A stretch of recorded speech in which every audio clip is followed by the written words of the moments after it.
Hello दोस्तों, तो कैसे हैं आप लोग। आप सभी का स्वागत है इस नई वीडियो में, जिसमें हम लोग बात करने जा रहे हैं भारत के संविधान के भाग 5 एक महत्वपूर्ण टॉपिक राज्यसभा की चीज़ों के बारे में, यानी कि सीटें हैं राज्यसभा की सीटों के बारे में, राज्यसभा के सभापति के बारे में। देखिए, हम यहाँ पर एकदम सिंपल ढंग से इन चीज़ों को समझेंगे। देखिए, सीटों में हम लोग देखेंगे कि भाई वर्तमान में सीटें कितनी है, कुल सीटें कितनी है, ऐसे अन्य चीज़ों के बारे में हम लोग जानकारी लेंगे। तो आइए इन चीज़ों को प्रारंभ करते हैं। तो देखिए, अगर हम लोग बात करें सबसे पहले सीटों के बारे में, तो देखिए सीटों का जो आवंटन किया जाता है, यानी कि जो सीटें निर्धारित की जाती है, वो कई प्रकार से यानी कई तरीकों से की जाती है। कैसे की जाती है कि एक रूल निकाला जाता है। रूल से आप समझ सकते हैं कि ऑर्डिनेंस या बोल सकते हैं कानून लगाया जाता है कि भाई इस समय से लेकर, यानी कि इस साल की जनसंख्या के आधार पर इस समय तक ये वाली व्यवस्था कंटिन्यू रहेगी। जैसे हम लोगों ने लोकसभा में देखा था कि जो 500 हमारी 52 सीटें हैं, वो 552 सीटें कब तक रहने वाली थी, वो सिर्फ रहने वाली थी 2026 तक। तो उसी प्रकार से एक कानून के द्वारा ये कार्य किया जाता है। इसी प्रकार राज्यसभा की जो सीटों का कार्य है वो भी इसी के द्वारा किया जाएगा। तो देखिए, जो मुख्यतः अभी तक वर्तमान में जो कार्य किए जाते हैं वो किए जाते हैं 1971 की जनगणना के आधार पर। किसके आधार पर किए जाते हैं, अगर हम लोग देखें तो किसके आधार पर, 1971 की जनगणना के आधार पर। अब देखिए, 1971 की जनगणना के आधार पर देखें तो जो अधिकतम सीटें होनी चाहिए, अधिकतम सीटें, देखिए जो अधिकतम सीटें राज्यसभा में होनी चाहिए उनकी संख्या है 250। कितनी? 250। ये अधिकतम सीटें हैं 1971 की जनगणना के अनुसार। देखिए, 1971 की जनगणना के आधार पर इसे क्यों बनाया गया? देखिए, कुछ सालों के लिए, अर्थात हम लोग बोल सकते हैं कि कुछ दशकों के लिए, यानी कि 10 साल के लिए, 20 साल के लिए, 50 साल के लिए, 25 साल के लिए, 30 साल के लिए एक तरीके से टाइम टेबल बनाया जाता है कि भाई इतने साल तक ये प्रक्रिया हम लोग जारी रखेंगे। और देखिए, ये जो बनाए गए हैं अभी तक के जितने भी बनाए गए हैं जिस भी आधार पर, वो बनाए गए हैं 2026 तक। कब बनाए गए हैं? 2026 तक बनाए गए हैं।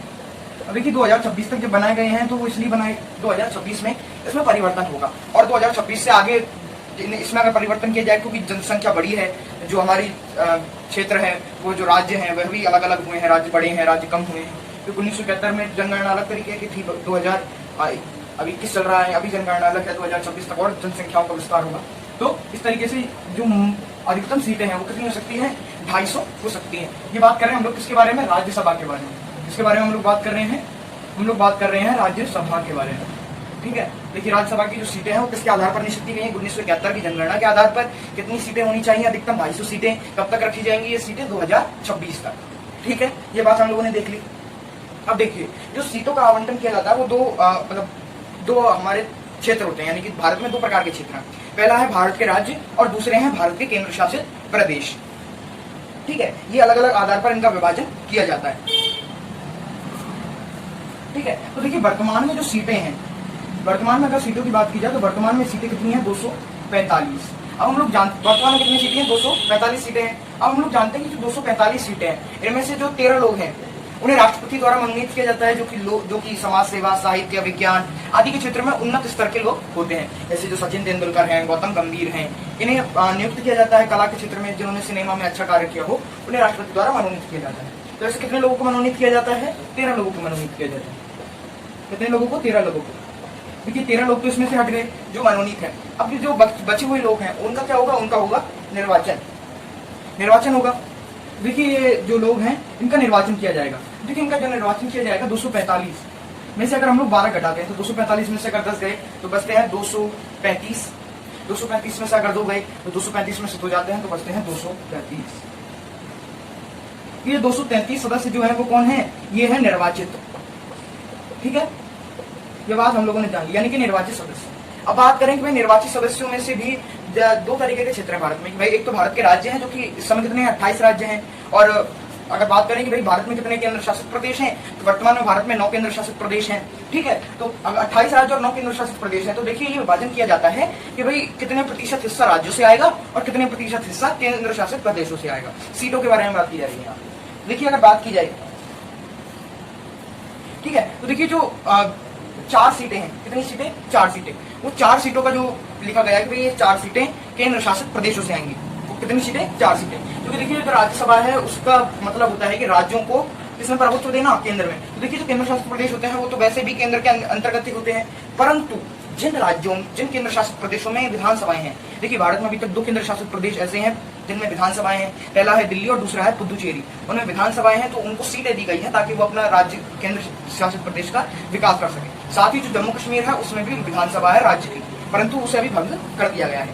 ठीक है, तो देखिए 233 में से अगर 4 घटाते हैं तो देखिए 229 इधर एक तरफ आते हैं प्लस 4, तो ये 229 जो है ये कौन है, ये राज्यों से चुने हुए हैं, यानी राज्य की सीटें हैं, ये राज्य की सीटें हैं। और ये कौन है, 4, ये है केंद्र शासित प्रदेशों की सीटें, यानी कि अगर हम लोग अंग्रेजी में या शॉर्ट फॉर्म में लिखें तो यूटीज हैं, ये यूटीज हैं, यानी कि यूनियन स्टेट। ठीक है, यूनियन टेरिटरी। देखिए जो राज्यों के हैं और ये स्टेट, ये यूनियन टेरिटरी है। 229 और 4 ये आप लोगों के समझ में आ गया होगा। ये सीटों के बारे में हम लोगों ने देख लिया। अब हम लोग कुछ आंकड़े देख लेते हैं कि भाई किस राज्य से कितनी सीटें हैं। ठीक है, उन आंकड़ों को हम लोग देखते हैं। तो आइए देखते हैं। देखिए अगर इन 4 सीटों का बंटवारा भी मैं यहीं पर कर देता हूँ, बात की जरूरत नहीं पड़ेगी। केंद्र शासित प्रदेश 4 ही सीटें हैं, तो 4 में अगर देखा जाए तो केंद्र शासित प्रदेश है जिनमें विधानसभा में कौन कौन से थे मैंने बताए थे आप लोगों को। एक है दिल्ली, दूसरा है पुदुचेरी, कौन सा है दिल्ली, दूसरा कौन सा है पुदुचेरी। दिल्ली से कितनी सीटें हैं, 3 सीटें हैं, क्योंकि दिल्ली में सरकार बैठती है तो अपने लोगों को तो ज्यादा देना ही पड़ेगा। पुदुचेरी है, छोटी सी जगह है, छोटा सा नाम है, पुद्दू सा नाम है, तो पुद्दू को छोटी सीट देंगे, यानी कि कम सीटें, तो 1 सीट पुद्दू को दिए और 3 सीटें दिल्ली को दे दी। इस प्रकार से हम लोग देख लेते हैं कि भाई किस राज्य को कितनी सीटें दी गई, कुछ आंकड़े हैं हमारे पास, उन्हें देख लेते हैं। तो आइए देखते हैं। देखिए सबसे पहले अगर हम लोग बात करें तो ये जो आपको बताना चाहेंगे कि ये जो सीटों का बंटवारा किया जाता है वो किया जाता है जनसंख्या के आधार पर। देखिए जो जनसंख्या के आधार पर भारत का सबसे बड़ा राज्य है उसका नाम है उत्तर प्रदेश। क्या नाम है, यूपी। तो हम लोग देखते जाते हैं कि भाई किस राज्य में कितनी सारी सीटें। देखिए हम लोग देखते हैं कुछ। देखिए यूपी के बारे में अगर बात की जाए तो यूपी है, महाराष्ट्र है, तमिलनाडु है, बंगाल है, उड़ीसा है, केरल है, राजस्थान है। ठीक है, इनके बारे में अगर सीटें देखी जाए, देखिए अगर यूपी की बात करें तो यूपी में 31 सीटें हैं, जबकि महाराष्ट्र में 19 सीटें हैं। जबकि अगर तमिलनाडु के बारे में बात की जाए तो तमिलनाडु में 18, बंगाल में 16। तमिलनाडु में 18 है, बंगाल में 16 है। और अगर हम लोग उड़ीसा की बात करें तो उड़ीसा, तो राजस्थान में सीटें कितनी हैं, 10। और देखिए जो हमारे छोटे मोटे राज्य हैं, छोटे राज्यों से हमारे यहाँ पर तात्पर्य, देखिए हमारे जो छोटे राज्य हैं, छोटे राज्य यानी कि जो हमारी पूर्वोत्तर राज्य हैं, 7 राज्य हैं हमारे, मणिपुर है, मिजोरम है, अरुणाचल प्रदेश है, असम है, त्रिपुरा है। इन राज्यों को क्या है कि एक एक राज्यसभा सीटें दी गई हैं। तो देखिए उनके बारे में भी हम लोग जानकारी प्राप्त करते हैं। तो आइए देखते हैं। देखिए जो हमारी सीटें हैं उनका आवंटन करते हैं। देखिए जितने भी छोटे राज्य हैं, पूर्वोत्तर राज्य प्लस गोवा, उन सभी में कितनी सीटें हैं, एक सीट। तो अगर हम लोग यहाँ पर देखें तो पूर्वोत्तर राज्य plus Goa equals to 1 seat per head. ठीक है, पूर्वोत्तर राज्य। देखिए पूर्वोत्तर राज्य कितने हैं हमारे, मेघालय है, मणिपुर है, त्रिपुरा है, अरुणाचल है, मिजोरम है, नागालैंड है, असम है, सिक्किम है। कितने राज्य हो गए, 7 और एक गोवा, यानी 8 राज्य इक्वल्स टू 8 सीट। ठीक है, ये हम लोगों ने देखा था। अगर हम अगली चीज के बारे में बात करें, जो हमारा अगला टॉपिक है वो है हमारा सभापति और उपसभापति। तो आइए देखते हैं सभापति और उपसभापति के बारे में। तो हम लोग एक कॉलम टाइप बना के उन दोनों के बारे में जानकारी प्राप्त करेंगे। तो आइए देखते हैं।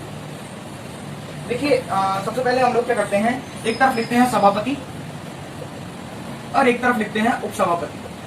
देखिए मैंने उस जगह इसलिए छोड़ी है क्योंकि उस समय उस जगह हम लोग हमारी विशेषता लिखेंगे कि भाई कौन कौन सी विशेषता इनके अंतर्गत होती हैं। तो देखिए सबसे पहले अगर हम लोग बात करें तो नियुक्ति की अगर बात करें, नियुक्ति, पदच्युति, शपथ, पुनर्निर्वाचन, ये बिंदु है। ठीक है, कार्यकाल है इनका, कार्यकाल, वेतन, न्यूनतम आयु। ठीक है, ये हम लोगों ने देखा। अब देखिए हम लोग नियुक्ति के बारे में। तो देखिए नियुक्ति के बारे में अगर बात की जाए तो देखिए सभापति की जो नियुक्ति की जाती है वो कौन करता है, वो कोई भी नहीं करता। जो उपराष्ट्रपति होता है वही कौन होता है, सभापति होता है। उपराष्ट्रपति ही सभापति होता है। जबकि जो उपसभापति है, उपसभापति के बारे में अगर बात की जाए तो राज्यसभा का ही सदस्य होता है। कौन होता है, राज्यसभा का सदस्य होता है, राज्यसभा में होता है।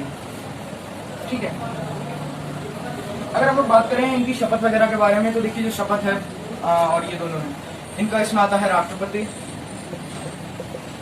देखिए जो हमारा उपराष्ट्रपति होता है, भाई कौन होता है? हमारा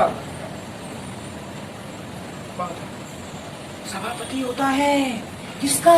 राज्यसभा का। देखिए, इनको कोई भी हटाया जा सकता है, हटाया जाता कौन है? इनको हटाता है सभापति, हटा देता है इनको। तो इनका जो है, इनको कोई शपथ नहीं दिलाई जाती, शपथ इनकी होती नहीं। शपथ नहीं कराएंगे आप, क्योंकि ये राज्यसभा सदस्य की। पुनर्निर्वाचन के बारे में बात करें तो हाँ जी भाई, पुनर्निर्वाचन हो सकता है। हाँ जी भाई, पुनर्निर्वाचन हो सकता है। कार्यकाल के बारे में अगर इधर बात करें तो इधर 5 वर्ष होता है, इधर 6 वर्ष होता है। ठीक है। अगर हम लोग वेतन के बारे में बात करें तो वेतन के बारे में अगर बात करें तो इनका वेतन होता है 4 लाख रुपए। कितने? 4 लाख। इससे दिए जाते हैं भारत की संचित निधि से। भारत की संचित निधि से जाते हैं। न्यूनतम आयु की अगर बात करें तो सभापति के लिए जो न्यूनतम आयु की आवश्यकता होती है वो कितनी की आवश्यकता होती है? 35 वर्ष। क्योंकि हम लोगों ने पढ़ा था राष्ट्रपति के चुनाव के लिए सबसे न्यूनतम आयु की आवश्यकता कितनी होती है? 35 वर्ष होती है। जबकि अगर हम लोगों ने देखा था कल की भाई राज्यसभा के जो सदस्य होते हैं उनके निर्वाचन के लिए न्यूनतम आयु कितनी होती है? तो उनके निर्वाचन के लिए न्यूनतम आयु होती है 30 वर्ष। वही आयु यहाँ पर आवश्यक होगी। ठीक, समझ में आया होगा। अगर आप लोगों को ये वीडियो पसंद आई हो तो वीडियो को लाइक शेयर जरूर करें, वीडियो पर कमेंट जरूर करें। आगे के बचे हुए जो टॉपिक हैं उन्हें हम आगे की वीडियोस में कंप्लीट करेंगे। वीडियो को अंत तक देखने के लिए धन्यवाद। और वीडियो जो भी लोग देखें वो कमेंट में अपना नाम जरूर लिखें। धन्यवाद।